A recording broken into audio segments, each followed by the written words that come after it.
Mr. Bannon, thanks for being here at this undisclosed location in Texas. It's Steve. Steve, Steve. it's good to have you here.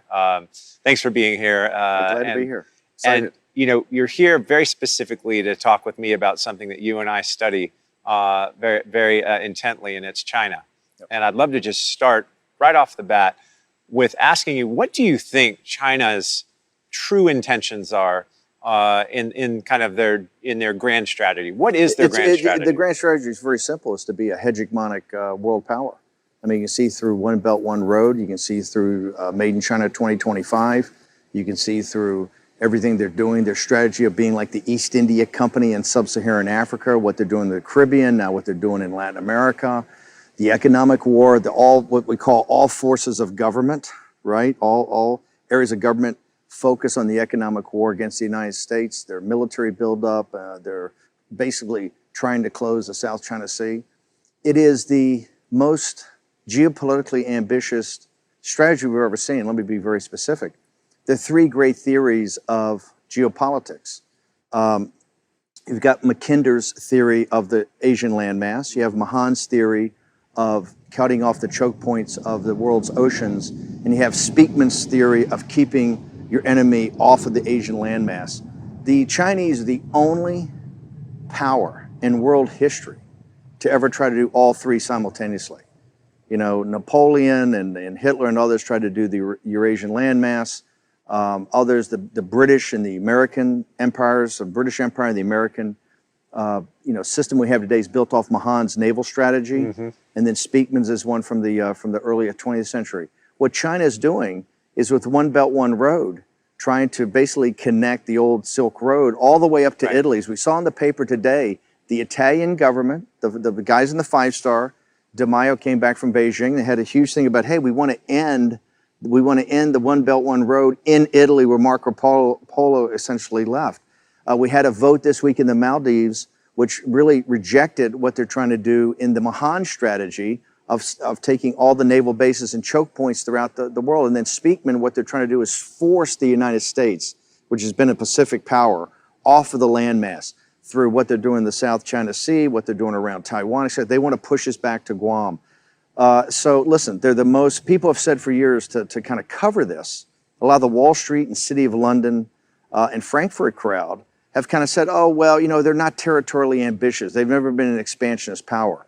Well, they're a geopolitically expansionist power, and it's quite extraordinary what they're doing and doing it at the same time. And do you think that their kind of, let's say, their newfound economic greatness or their perceived greatness post-financial crisis, they always believed they were kind of a second-rate power financially going into 2008, and the world seems to believe that they were the engine of the world's growth from 2009, 2018. Is it that economic growth that they build their geopolitical assertiveness on, in your opinion? Boy, listen, I think it's since time immemorial, the access to the Chinese market, kind of this mystery of the Chinese market, has always drawn in the West, right? Whether it's the British coming there at first with the East India Company, or later the China, schooners from the United States, right? The China trade. It was always this thing about China. What we've seen, and I happen to believe that the Chinese economic system is built on a house of sand. And I think it's going to lead us to a greater financial debacle than 2008 ever was, in the same culprits, the exact same culprits that led to the financial crisis in 2008. The investment banks, the commercial banks, the hedge funds, the government entities, right? The same elites that led to that financial crisis and got bailed out and had no responsibility, no accountability, have been the same exact actors that have exacerbated the situation in China. And so, yes, the reason the world's elites, the party at Davos, the people on Wall Street, what I call the IR departments of China, which are the investment banks, particularly Goldman Sachs and some commercial banks, the lobbyists for China, which is basically the 25 or 30 largest corporations that deal in China today. They're lobbyists in Washington, D.C. These are all, and by the big private equity guys like Schwartzman, these guys, they're all going to have to be held accountable for what went on in China. What China was able to do in basically coordination with the elites in the West was deindustrialize the industrial democracies of the West, both Europe and the United States. That's why Brexit and 2016 are inextricably linked. What it is the exporting of Chinese overcapacity and Chinese deflation in basic industrial goods. And so China has, and from the Chinese point of view, it's been quite brilliant. They've essentially taken 350 million of their people from kind of working poverty to middle class, and 400 million people from abject poverty to working poverty. So essentially 2/3 of their population, because their population I really think is closer to 1.3 or 1.4 billion than what they say in 1.1. So what they've done is heroic in 30 years, okay, from a strategy point of view. But that has been exacerbated by the elites in the West, who basically kind of financed it and brought it along. In fact, the reason Trump was, I think, so special, he said, hey, this is not the way the world has to be. It can be very different. We've basically financed the rise of China. We've built China.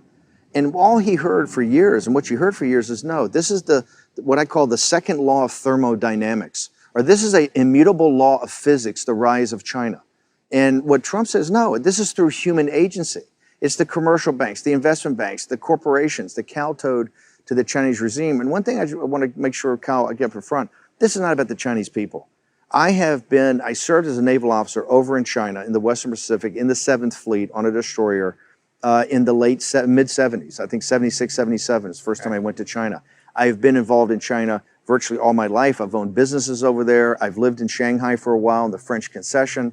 I have a great, not just admiration, but a deep love for the Chinese people. In fact, they have a saying over there called Old 100 Names, which is basically the common man, because there's 100 last surnames in China. So Old 100 Names is essentially the deplorables, right? And those in the Old 100 Names is a sense of common decency, their grit, their determination. What they've been through as a people is nothing short of heroic. What we have, the problem we have, is we have a totalitarian regime of the Chinese Communist Party, and quite frankly, the leadership, the elite leadership of the Chinese Communist Party, that are really in business with the party at Davos, which is this, kind of scientific, engineering, managerial, financial, cultural elite that I say kind of emanates from the World Economic Forum in Davos, but really is in London and New York, Washington D.C., Silicon Valley, right, et cetera. And do you think the way that they've ingratiated themselves into, let's say, the Davos man, as is commonly referred to, the way that they've gotten there is it through economic coercion? Is it through investing in our universities, our think tanks, our lobbyists, as you said, and our corporations, and even the people that are U.S. citizens looking to make profits in China? Is that how they control that narrative? Let's go back. How do they get there? Let's go back to, in 1 week, in January 2017, we had two, I think, seminal speeches. Okay, we had the Davos speech of President Xi, yep, okay, which was the high hosanna to globalism. Yeah. And it was, to me, repulsive. Repulsive. How the mainstream media and Davos man just sat there and bought it all and said, what a great leader, what a great humanitarian, what he's going to lead us through about climate, on the world's environment, what he's going to do, for globalization or for the economy. And then you saw Donald Trump's, inaugural address was, I think, 3 days later, in which he said, hey, we're getting back to the nation state. And America is going to start to focus on our sovereignty, and other nations should start thinking about their sovereignty.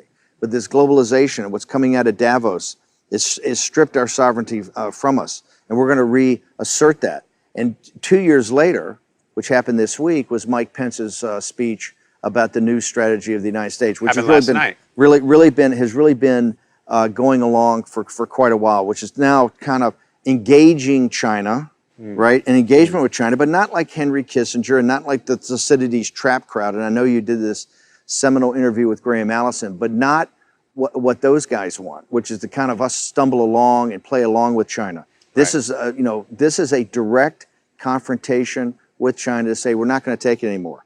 You've been in economic war with us, and we're going to reassert us. Your question about how they ingratiate themselves, the guys wrote the biggest checks. Right. They wrote checks to the universities. They wrote checks. They've essentially bought off the City of London and Wall Street and the corporations. I say this in a sense of kind of anger. The great investment banks in London and in New York became the investor relations department for this regime, okay? In the pursuit of profits. In the total pursuit of profits. Yes. And corporations became their lobbyists. When Lee He's deputy came to the United States about 4 weeks ago, when they had this kind of last round of trying to put something together in the trade deal, there wasn't much going on, but he sent his deputy and a small contingent to see Steve Mnuchin and the guys at Treasury. They went to, the very first stop they made was to, the day before they went to Treasury, they stopped and they had a meeting with, I think it was 15 or 20 large corporations, the heads of government affairs, and I think the presidents, not the CEOs, because the guy wasn't high enough. And he basically said, hey boys, you have a problem, right? And you have to figure out how to help us fix it, okay? Another thing, they had, Wang Qishan announced this kind of financial advisory panel.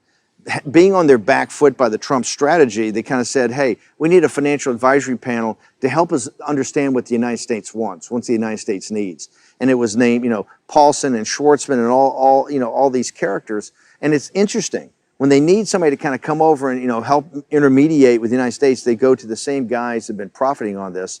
My understanding is that people came back and said, hey, the UN General Assembly is happening. It's opera season in New York. My schedule's full. And Wang Qishan said, hey boys, I don't think you're listening. We're having a meeting. I want everybody to show up. This is general quarters. And so, no, I think when we look back on this, it's going to be, people are going to be absolutely stunned when they see how the elites, right, of the Western democracies and the United States went along with China and exacerbated a situation when it was quite evident they were at economic war with us. Yeah. Going back on this one issue, the way that the influence is being pushed through the corporations, we at our firm know that there are there's a couple of handfuls of corporations that each have more than $1 billion in capital that they're trying to get back from China. And they've been unable to get a dime out of China since November of 2016, when China closed its capital account completely. When you were in the administration, did you interface with any of these companies that were going through a lot of, pardon the pun, red tape, trying to get their money out of China? Listen, the very first thing. Did they come appeal to you? Yeah, I think this will be a big shocker to people. Remember, when Trump won in a complete, upset that nobody saw coming, and particularly you have this post-war, liberal, democratic, rules-based order, okay? The Chinese have done nothing but game the system from day one on every set of rules. The rules are what they determine they are, okay? And nobody calls them on it because everybody thinks they're too weak. And so in the corporations, I think until the corporation's afraid to call them on it? Absolutely. Because they know if they say 100%. That we can't get our money out, they shut their business off? They'll be shut down. There's a quid pro quo? Shut down. They absolutely fear it. Look at when they came back on this whole, by the way, on the entire situation with the tariffs, and tariffs are just not about tariffs and not about protectionism. That's why Trump's done it at such a scale. Remember, before Trump got here, people were talking about $25, $30 billion of tariffs. It was like, oh my God, that's so huge. Trump's program is $500 billion in tariffs, right, to tariff goods, because he knows the Chinese can't respond. Correct. And here's why they can't respond. People in the United States have to understand one thing. The Chinese look at us as a tributary state to them, and let me explain that. China's been around for 4,000 years, right? They've had good runs and they've had bad runs, okay? But one thing they know, and the reason they're still organized as a nation over 4,000 years, right? They know how to handle allies and they know how to handle bad guys, okay? Now what they've done is they got this system called barbarian management, and they know how to manage barbarians. The way they manage the barbarians is they take the leaders of the barbarians and they give them a taste of the good life. And you're going to be something special. You're going to get a special deal. Now, what happens back into the tributary state is whatever happens. That's your problem. Right. Okay? So you're going to, in the United States, what they have done for 25 and 30 years is played us as a barbarian state, barbarian management. Okay? They incentivize our elites, and our elites deindustrialize, particularly the upper Midwest of this country. It's the reason Donald Trump's president. Your audience should understand one thing that's important is that, J.D. Vance, the great guy from Yale who wrote Hillbilly Elegies is the best sociological study of the Trump voter. And it was J.D. Vance who told me, he says, hey, those studies that come out of MIT and Harvard show that there's a direct correlation between the factories that left for China, the jobs that left with them, and the opioid crisis. Because this is not about tariffs. It's actually logic. It's not about tariffs. What this is about is human dignity and self-worth. Those factories went, Wall Street made the money, the corporations benefit from it for lower cost, and devil catch the hindmost on the workers. And so this is what Trump is kind of totally reversed. Now, what China sees us as is we're a tributary state. We send them natural resources, soybeans, beef, cattle, Boeing Airlines and Apple products. Oh, excuse me. We don't send Boeing Airlines and Apple products. You know why? Because they forced Boeing to do a joint venture and they forced Apple to make the products over there. So we're Jamestown to their Great Britain. Okay, and that's why the tariffs at the scale that Trump put them up at, they can't respond to. Okay. But so, what's interesting is let's assume we put 25% on 520 billion. We're literally talking about a little over $100 billion. Yes. And I know that's a lot of money. Yes. But our economy is 19 trillion. Yes.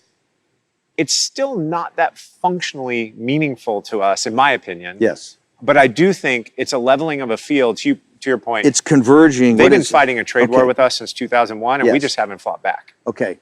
The average compounded growth of the United States of America from 1946, the end of World War II, to 2000 was 3.5%. Okay? It's the reason we became a superpower. That economic engine that was unlocked and grew every year at 3.5% through good times and bad, on average. Yep.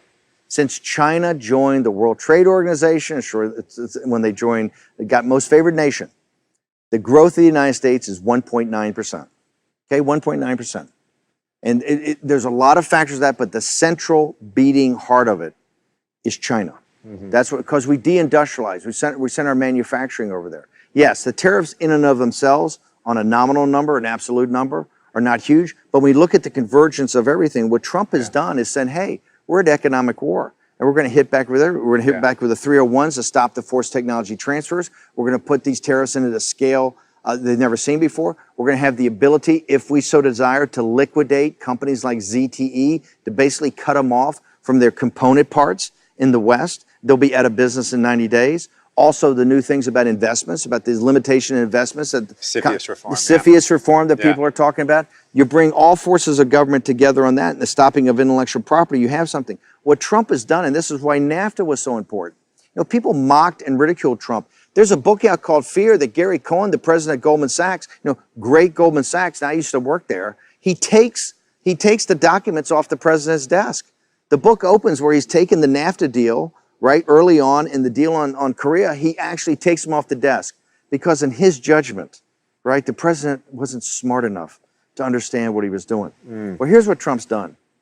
The new NAFTA deal that he's created is basically setting up a geostrategic manufacturing base to counter East Asia, okay? And Japan is very quickly going to be part of that. A bilateral deal, not some TPP deal where we're just one among many. A direct bilateral deal with Japan as a partner. We've got one with Korea we're updating. And then the EU, Juncker has already told Trump, has already indicated that they're going to be a part of this too. What Donald Trump has done in less than 2 years against the second law of thermodynamics, right? The immutable law of the rise of China. Right. What he's done is reorient the entire world's supply chain away from China. And this is going to have economic growth opportunities that are going to be incredible. And he's done that kind of single-handedly against the fighting of the corporatist lobby, the fighting of the Wall Street Investor Relations Department, et cetera. So that's why I think it's really heroic. It's that policy is one that it's interesting at the timing. If you look at just let's say the economic laws of China were already slowing down before we decided to fight back. It just so happens to be that this pushback from a tariff, or whether the most elegant idea was the border adjustable tax, which was immediately killed by you and I both know who. I love that one. That was perfect, in my opinion. Absolutely. But now, by the way, your tariffs audience, are not perfect. I am a huge believer that, and Paul Ryan and I have had our differences. When he first walked me through that, I said, that's the solution. Exactly right. That's the solution. It's kind of an egalitarian way of going at it. I think, and we all know I got crushed. Yeah. I think that is something that should be brought back up in very quickly in future years. We could do away with tariffs if we imposed a border adjustable tax. Well, by the way, let's talk about tariffs for a second. President Trump, remember at the G7, when he was lectured by his betters, Merkel and Macron on the first day, about this whole thing about tariffs, right? He came back the next day for breakfast, and what Trump told the G7, he said, okay, I thought about it last night. How about this? No tariffs. Absolutely no tariffs, but no subsidies. Yeah. People have to realize, like the White House put out this document, I think it's over 2 months ago now, the 50 things that China is doing in its economic war with us. It's kind of what the United States wants China to stop. That's the deal. You stop that, we're all good. When you look at that, it's not just the tariffs. It's the investment in state-owned industries. Yeah. Remember, they have free land, free electricity, free land. What they've done. Look at what they've done in steel and aluminum throughout the world. Look what they've done with shipbuilding. You can go every heavy industry. They've gutted. They've gutted the Western Europe and they've gutted the United States, and they continue to do that purposely. And they're also, by the way, ZTE showed you this. They have to create, I think it's some number of 11 million jobs a year. They're under enormous internal economic pressure to create those jobs. They can't afford to have 150,000 high value added jobs at ZTE just go away. Same thing with the steel. They're kind of caught on the wheel now. I mean, they're the first to admit they have to keep adding capacity, right? Because they got to keep these guys working. So I think that that's why the Chinese model and all this happy talk that comes from the West about the Chinese model, when you really look at it, and I know you are one of the world's handful of experts that I think it looked at it, it looks at the numbers as they really are and not what people hope they are and not how they're spun by China. Because every number that comes out of China, to me, has to be questioned, verified, trust, but verified.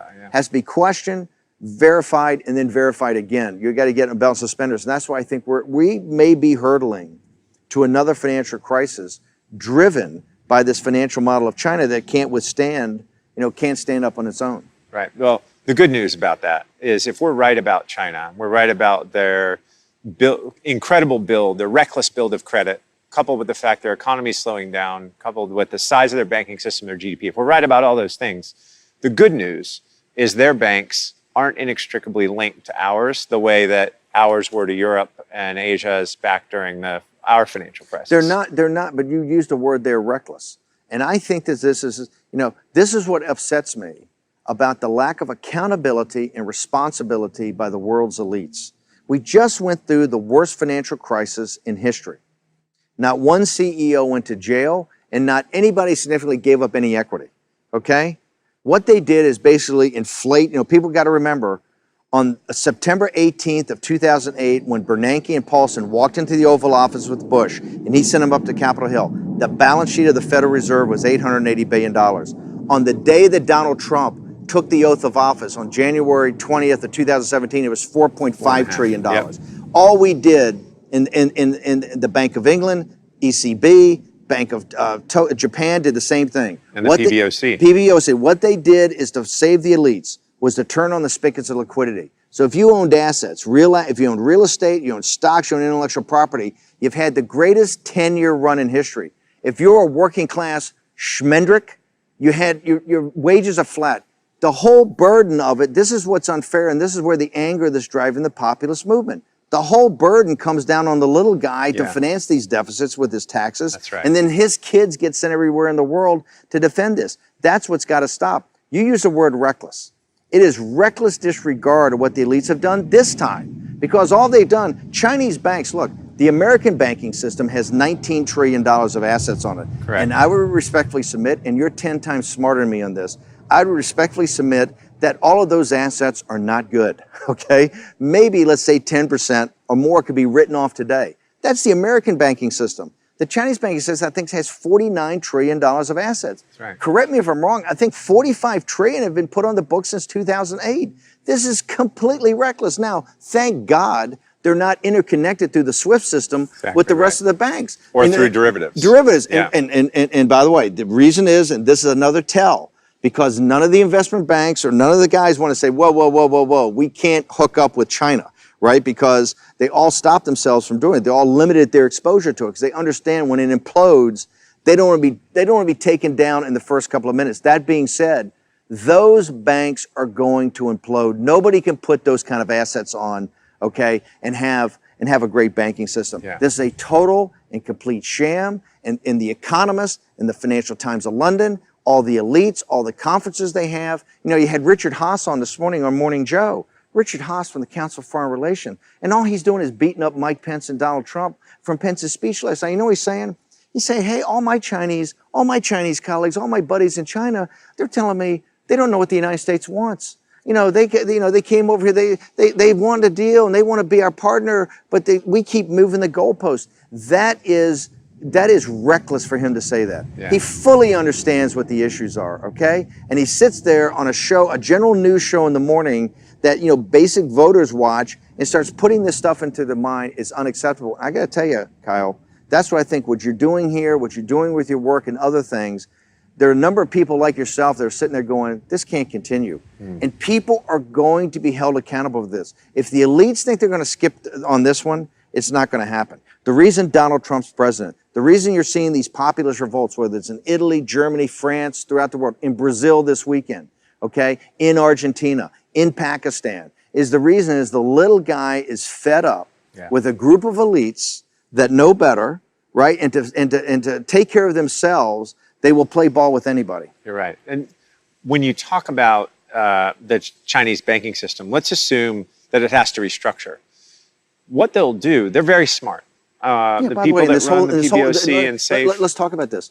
Here's how smart they are. When we went over with Trump's visit, remember, they didn't make any other changes. They weren't going to let us in on anything else after that, except they would open up the finance sector. Says the spider to the fly. Exactly. They've already wrecked their financial system. Oh, but we'll open and it up now you can invest. Now right? you can invest. Why does the world not see this, Steve? The world absolutely sees this. They're starting to see it. Hang on. No, Kyle, the world's Kyle, economists are just starting to see this. No, Kyle.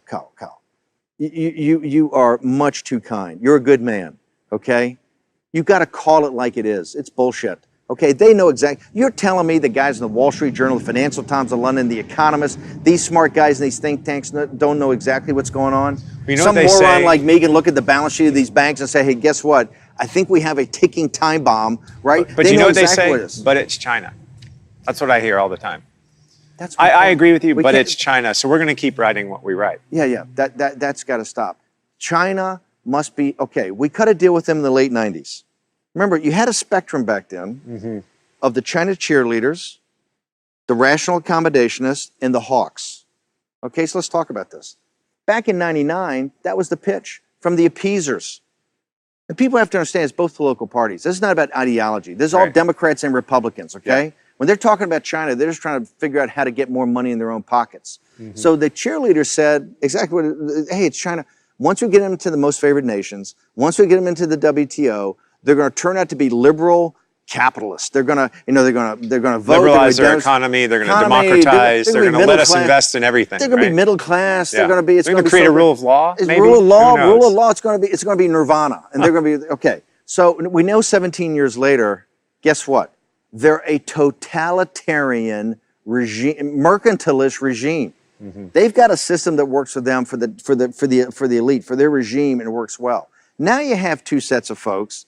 The cheerleaders are gone. Nobody's a cheerleader. You have rational accommodationists and you have hawks. Rational accommodationist has got a new name. It's Thucydides' trap. It's your buddy Graham Allison and Henry Kissinger. And here's the great concept they got, okay?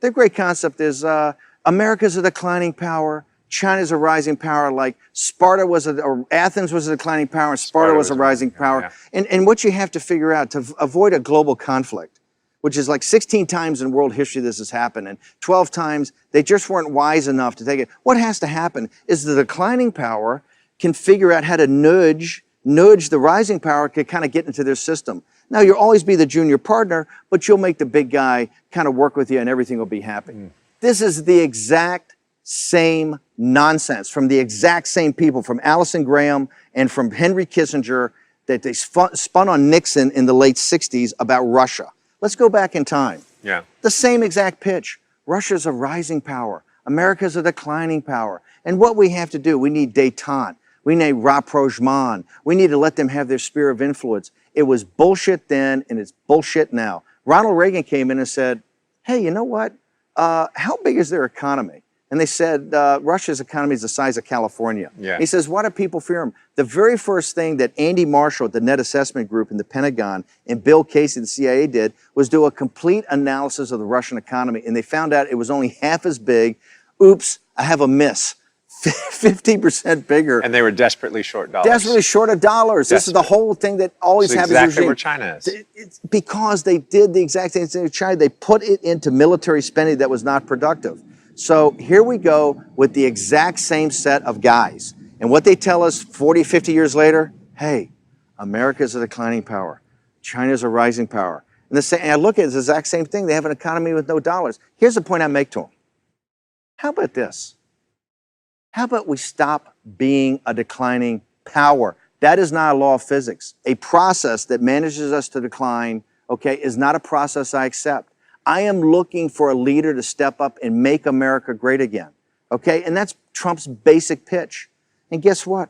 In 2 years, he proved the Chinese are a paper tiger. When you think about, again, their grand strategy, our pushback, and where we are in the globe today, how do you think?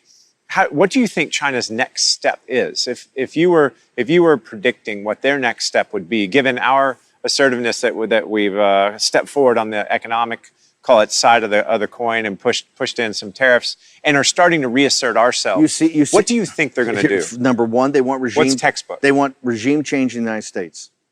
They believe they have a 80% chance of getting Trump, winning the House, doing whatever they need to do with psychological warfare, with money, with whatever they have to do to basically thwart Trump and lose the House of Representatives, see him impeached this year, and 100% probability they'll beat him in 2020. Number one is the removal of Donald J. Trump as President of the United States. Okay. Because they say that is the railhead of everything that's happened to us badly. And we've got to get a globalist in there. Their game's just to wait him out. Not just wait him out. I think take active measures. Now, yesterday, Pence said yesterday, and Axios and other people reported there's classified information that shows the Chinese involvement and real meddling. This is not some Russia guys on Facebook. This is the real deal, because this is all the chips in the middle of the table. That's number one. Number two, I think what you're seeing, the Italians said today that hey, China's going to be our big buddy. I think you're going to see a double and triple down on One Belt, One Road. I think you'll see a double and triple down on Made in China 2025. I think you'll see the East India project in Sub-Saharan Africa, the Caribbean, in Venezuela, in Latin America. I think they're going to double and triple down. They got a lot of R&B to spend, right? And if a guy can take R&B, but no one's going to take R&B. Well, this is going to be the great question we're going to have in front of us. Because they're in the Gulf right now. They're all over the UAE. They're all over Saudi Arabia. They're all over Qatar. They're all over every resource area in the world, from Argentina to Sub-Saharan Africa to South Africa. And they're going to try to see it geopolitically. The number three, because remember, in the great textbook that they put out and basically printed in English in the late 90s, written by these two brilliant colonels in the Chinese War College, called Unconventional Warfare. Unconventional Warfare. Admiral Liu? Yeah. It's a book that should be read by everybody. Is that because it laid out China's strategy. They said there's three types of warfare. There's information warfare, there's economic warfare, and there's kinetic or kind of guns up warfare. And what we want to do is avoid kinetic. Because the one thing America can do is kick your ass, right? So we want to avoid that, okay? And so let's focus on information and economic warfare. And they've run the tables. I mean, it's textbook. You go back and read that. They've done exactly what they said they're going to do. I think, and I believe that given the fact that Trump is now converging all forces of government power onto the economic warfare, and they are taken back, and the regime is under huge pressure, because I believe the Deng Xiaoping faction and others, even at the highest level, who believe in collective leadership, have said, hey, what we have here is a cult of personality. You mean the ones that haven't been jailed or killed yet? The ones that haven't been jailed or killed yet have sat there and go, Deng believed in working with the West. Yeah. Deng believed in reform. Deng believed in opening up. But Deng believed in being a good partner. And particularly keep your lights down. Don't get up in somebody's grill. That what they see with Xi is a return to the cult of personality of Mao. Yes. And he's under tremendous pressure internally. I believe, I said on my radio show, and everybody quotes me on this, back in, I think it was 2014 or 2015, that in 5 years we'll be in a shooting war in the South China Sea. As a 22-year-old naval officer, I was on patrol in the South China Sea on an American destroyer, okay? And I said, where in the hell am I, right? You know, what is this place? Because every tanker in the world coming through the Straits of Malacca, from the Persian Gulf. You got every huge tanker, you got every boxcar. It's a super highway. 40% of China's energy needs come through the Strait of Malacca. I think it's 1/3 of the world's trade, $5 trillion. It is. My point, this is a super high, when people say the South China Sea, here's what you got to understand. It's a super highway of commerce. The biggest ships in the world, 24/7, 365 days a year. What China did, and they came to the Rose Garden in 2015 and looked the American people and the American president lied to them. They built essentially 7 or 8 stationary aircraft carriers. They call them reefs, or these are stationary aircraft carriers. Mischief Reef, Scarborough Reef, all these. These reefs are basically aircraft carriers. And what they've done is they put fire control radars, search radars. They've got combat planes on them. I mean, these things go 10,000-foot runways. So, so the United States. Why did Obama? So China said to us specifically when Obama was president, we will not militarize our islands in the South China Sea. We'll not go to the Spratlys. Everything we're building is just for research purposes. Why? How do we engage China now that we see that every single one of these islands, whether it's Fiery Cross or Mischief or the others, have 10,000-foot runways, anti-missile batteries on them, and all of the weapons that they said they never put there. Now they're landing nuclear bombers there. How do we engage them? Do we engage them over this, or do we just let them keep going? When I got into the White House as chief strategist, okay, with Mike Flynn when we first got there on the National Security Council in the transition, I said the 3 things you got to do is devolve fighting capability to the combatant commanders. The White House was running the wars against ISIS. So give it to Harry Harris. Yeah. Well, no. In this regard, give it to the guys in CENTCOM and let them take on ISIS. You got to devolve, the power to fight wars and the ability to fight wars back to combatant commanders. Number 2, we got to figure out in this National Security Council thing the Obama appointees, how we're going to get our own people in there over time. Number 3, I said we have to go back and get every document related to Obama's pivot to Asia. I said, I want to see exactly what they looked at. And people should know, in the White House, I worked 7 days a week, 18 to 20 hours a day, okay? 50% of my time was on the pivot to Asia. Why Obama did it, what we were going to do to counter it. It was Kurt Campbell's. Kurt Campbell. Here's what I found. I thought it'd be a whole room full of documents. It was pretty thin. And what I found is that the United States itself was not really engaged institutionally against China. You had some great people, but there wasn't all forces that kind of thought through, hey, an economic plan or a war plan against China to engage in this economic war. In fact, what you saw, the entire pivot to Asia became, I think, putting a Marine brigade in Darwin, Australia, was basically the issue. So Harry Harris was a guy, everybody told me, Harry Harris is the man. So I got Harry Harris back, Admiral Harris back. I spent, a lot of time with him getting schooled on exactly what's going on. And the one thing I found that was shocking is that the South China Sea, when I was a young naval officer, we went through the South China Sea, guns up, radars up, everything moving. It's called free navigation. We did in international waters what we want to do, when we want to do it, because we're the United States Navy. Okay, we keep the sea lanes free. What I found out now is they got these reeds, everything like that. In China, we only go through in what's called safe navigation. You go through with your radars off, no fire control solutions, like a good little boy. Just kind of go, and you're basically asking their permission to go. The South China, I was unaware. The South China, they consider when they lost in the international court, China considers the South China Sea to be an internal sea to China. I know. They consider the 9-dotted line of 1949 the 9-dotted line is a joke. They think it's a territorial sea. I know. They are not prepared. The first thing they'll tell you, that the territorial integrity and the sovereignty of China is not to be questioned. Not to be questioned. And they consider that 9-dot line, the more people put it into documents, the more people put it on TV shows, the more people that re-infer that meme they want, because they believe that that's reality. Yeah. You ask me what's going to happen? The South China Sea, I said on my radio show 5 years ago, we're being a shooting war. The South China Sea, the situation in Qatar and the Persian Gulf and the South China Sea are the 2 greatest hotspots in the world for a global conflict to start, okay? Yeah. Not Korea. Korea is a vassal state of China. The whole Korean thing is nothing but a Chinese drama, okay? And President Trump's doing an amazing job on it. The South China Sea is a flashpoint, and you saw the other night, as a former naval officer, I'm telling you, those 2 ships, you had an American, the USS 50 feet apart. The USS Decatur was on patrol. Yeah. And you basically had a Chinese destroyer come up and play chicken with it. 50 feet apart. If those two ships had hit, What would have happened? First off, 200 or 300 sailors would have died.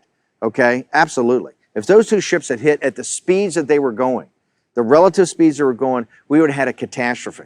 Okay, now I don't know what could have happened to the weapons or what could have happened to the fuel, but I'm telling you, at the speeds, what the Chinese did was reckless. And that was a challenge to us. Remember, what the Decatur did was go 12 miles from one of these reefs.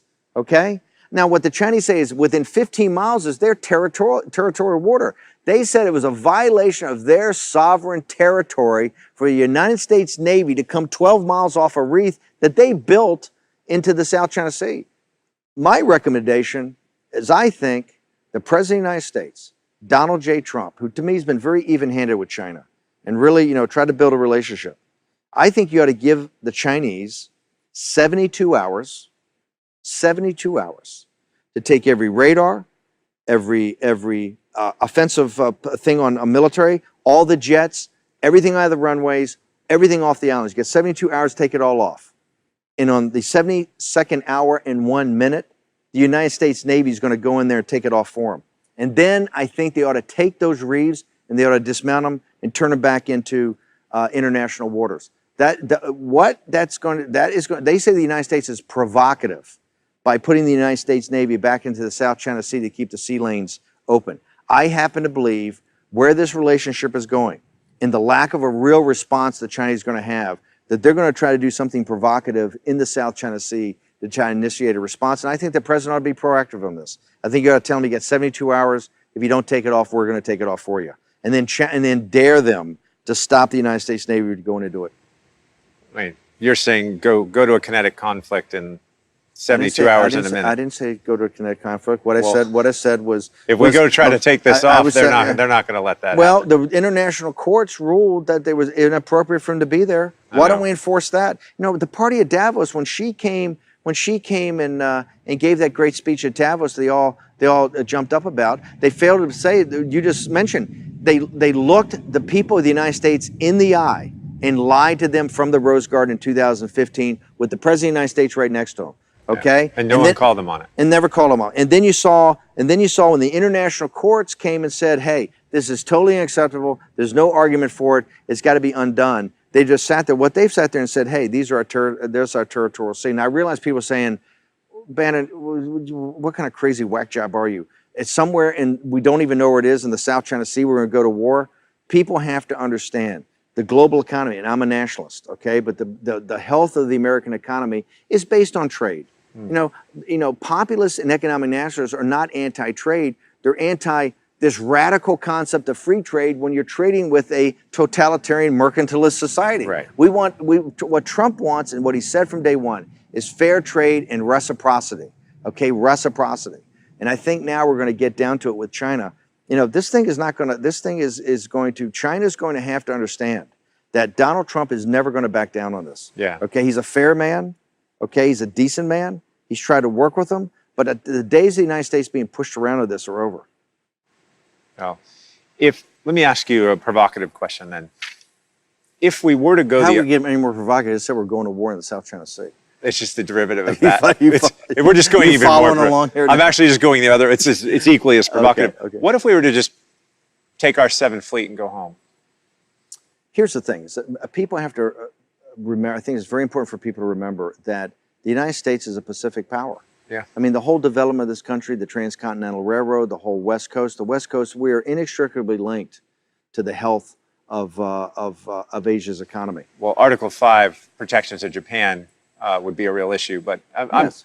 I say that because if we were to have to go to, let's say we were to get to the point where we either had to go to war or had to come home.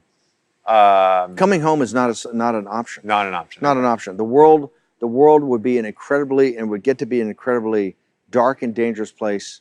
You could have appeasement there. You could have a Munich, right? You could have people say, "Hey, let's just pull out. They built the islands. They're a rising naval power. It's really China. We don't want to." And look, listen, one of the cores about Trump's, it is non-interventionist. However, what America First stands for, national security, is where it's in the vital national security interest of the United States. It'll be in the vital national security interest of our local partners. That's what America First means. Trump is not going around the world looking for fights. He's trying to calm things down with Russia. He's trying to calm things down in Syria. He's trying to find a solution in Afghanistan. He's trying to find a solution in Korea. He's trying to find a solution in Venezuela. And your viewers should understand, Donald Trump didn't create any of this. Yeah. This is Richard Haas and all the fucking geniuses, okay, of the party of Davos. They're the ones that dumped Korea. They're the ones that dumped Afghanistan and Venezuela and China on his lap.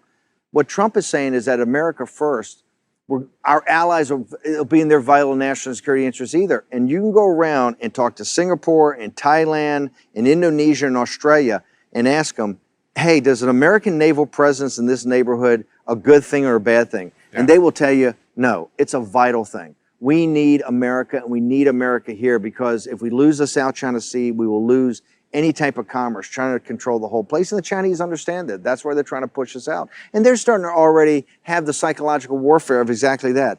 Hey, it's 12,000 miles away. It's really Asia. What are we involved here for? This is another debacle. You're already hearing it. This is another debacle like Iraq yeah. and Afghanistan. The United States is too. Look, I'm the biggest proponent of America First.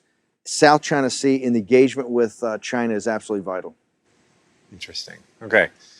Let's go to one other. I have two more questions for you. One is why has the U.S. not had a people management process in the U.S.? And what I mean by that is, you read the DIUX report, they call it declassified, or actually it never was classified, Defense Department report on the infiltration of China into our research universities and our labs. And our weapons labs. Weapons labs funded by DARPA, the Air Force. Yeah. And why haven't we put into place a proper people management process? I want you to go back, because I don't think people understand these reports. These reports are essentially declassified reports that showed that the 300,000 students that are here on student visas, right, and the 10,000 contractors that we have in the weapons labs that, up to, I think it's 2/3 could be intelligence assets, right? And some percentage are intelligence officers or agents. And they're working in our labs. They're working in our labs. This is on weapons technology funded by our government. This is political correctness and greed and avarice writ large. How did contractors, and let's call them out, Booz Allen and McKinsey, all these contractors, how did these contractors on these big government programs get so many Chinese nationals working into our weapons labs? Our weapons labs are at the cutting edge of national security. How did it happen? And so this has got to be done right away. I don't know why it's been a huge, I think, bone of contention inside the administration. The political correctness of it all. Stephen Miller, the Financial Times of London, leaked the other day that my colleague, Stephen Miller, who's a terrific young man, actually had the plan in place to get all 300,000 Chinese students out of the country, right? A way to cut the visas off right away. Not that we're going to execute on it, but it was even in the thinking, and obviously it got leaked in the times it goes around the State Department, et cetera. Right. Look at all the appeasers. I am so glad. I take great pride that someone like Susan Thornton is now, owns a farm up in Maine, because she was part of this kind of, rational accommodationist, this kind of softness in the Defense Department, in the State Department, in our intelligence services, that basically went along with what China wanted to do and looked the other way. But how do we? So I'm not a proponent of throwing there are 340,000 students here, and I know you're not a proponent. I'm not a proponent. Here's what I am a proponent of. I'm a proponent of, if they're intelligence assets, I want to know that. Okay. Yes. What Miller's program was is that, hey, if we can prove this, they got to go home. Okay. But and I'm not even focused directly on China or India or anywhere specifically, but why can't we have a policy with the sovereignty and national security of our own country? Why can't we say, if it's a weapons program, you just need to be an American citizen? Well, you should, and maybe you should be a naturally born American citizen. You're asking basic fundamental questions. It's simple. I think actually that's on the book and they get waivers. I believe that technically when you look in the details, that's actually the fact, and there's kind of waivers given to this because people look the other way. Huh. Okay, and so one more issue is the Confucius Institutes. Yes. The Confucius Institutes are on many of our colleges. They're funded directly by the PLA. Yeah. Why do our colleges allow Confucius Institutes? It would be like in China having something funded by the CIA that was directly... Or the Catholic Church. Or the Catholic Church. Well, right? not the Catholic Church. The Catholic Church has cut a deal that lets China... I know. No, but this is a huge point. issue. Pope Francis just cut a deal that lets the atheists that run the regime in Beijing actually pick our bishops. So the Catholic Church would not be a good idea since they've already kowtowed. It would be equivalent of having CIA or DNI have a student center that promoted CIA culture, right, to China. In China. Yeah. Okay, that ain't happening. Yeah. Okay, you know why it's not happening? Because the Chinese say, hey, that's kind of That's not going to happen. That's not going to happen because that may affect our sovereignty. Well, so give me a practical... You got to unwind them. How? I think you just sit there and you got to shut them down. Okay. Right. I don't think there's any way. Under what law? I think, hang on, this whole thing about people are saying, oh, well, they're not that bad. They're pushing culture and they're helping students learn Mandarin. Hey, they're financed by the PLA. They have server rooms in the Confucius Institutes. What the F's going on? All of this is going to be a shock to the American people. Here's why the American people don't know this, because nobody reports it. Has 60 Minutes ever gone and done a Confucius Institute? They should. Yeah, but they should have done it 20 years ago. Yeah. The reason this is coming up is there are people now fed up with this. And that's why in this Trump movement, it was Donald Trump, and when he came to the government that changed it, that now other people and other voices are coming up, and you're seeing a real pushback. But to allow this to happen at our universities, let's be brutally frank, why is it always Hudson Institute that's having Miles Kwok, or last night Mike Pence, Dr. Pillsbury's there? Why is it always Hudson Institute? Why is it not the other institutes having these kind of well, because conferences? China has paid many of them.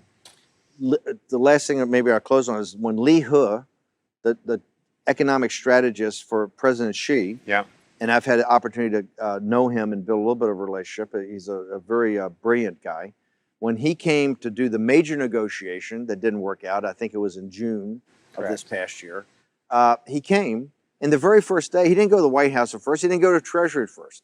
He shows up, and the very first day he spent on Capitol Hill with the quote-unquote free traders in the Republican Party. Remember, President Trump's, the greatest blowback he got on this was the Republicans. Yeah. It was the Republicans that went crazy. Oh, you got to do free trade, you got to do free trade. All the nomenclature that we've been using in regards to China has always been dismissed as, oh, that's just China, okay? And so all the nomenclature has just been happy talk. And the words don't really mean what they are. And it's people like yourself, it's people like Miles Kwok, it's people like Dr. Pillsbury that are now starting to question this. And I think you see this whole thing that from quote-unquote engagement to conference, what they're pitting us on now, the new thing is that engagement versus confrontation.